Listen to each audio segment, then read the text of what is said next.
Guys, korang tahu tak korang boleh keluarkan duit EPF 2 dan 3 korang untuk langsaikan hutang rumah korang. Tapi ada 4 pendapat dalam topik ni and my favourite one is the second one. Mari dekat sikit. So, pendapat pertama cakap kita keluarkan duit EPF kita setiap tahun and bayar prinsipal hutang rumah kita. Kenapa? Untuk pendekkan tempoh pembayaran dan juga kurangkan bayar interest. So, tahun kedua mungkin dah settle dah hutang rumah. Pendapat kedua cakap, biarkan duit EPF tu dulu. Dapat dividen lebih kurang 5% lah average setiap tahun kan. Dan kasih dia compound. So, kalau pendapat pertama tahun 20 dah habis bayar, this option kita bayar segebuk one lump sum pada tahun ke-20.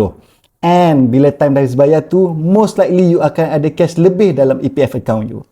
Pendapat ketiga pula, macam pendapat kedua, biarkan duit EPF tu dulu. Tunggu dia compound, dapat 5% dividen setiap tahun. Tapi bayar full amount rumah tu lebih awal daripada tahun ke-20. So mungkin tahun ke-15 dah settle dah. Cuma option ni tak ada cash lebihan. Dan pendapat terakhir, biarkan duit EPF tu. Sebab EPF tu kan untuk kita punya persaraan. Jadi cuba korang komen, korang pilih pendapat yang mana satu. Follow for more. Assalamualaikum.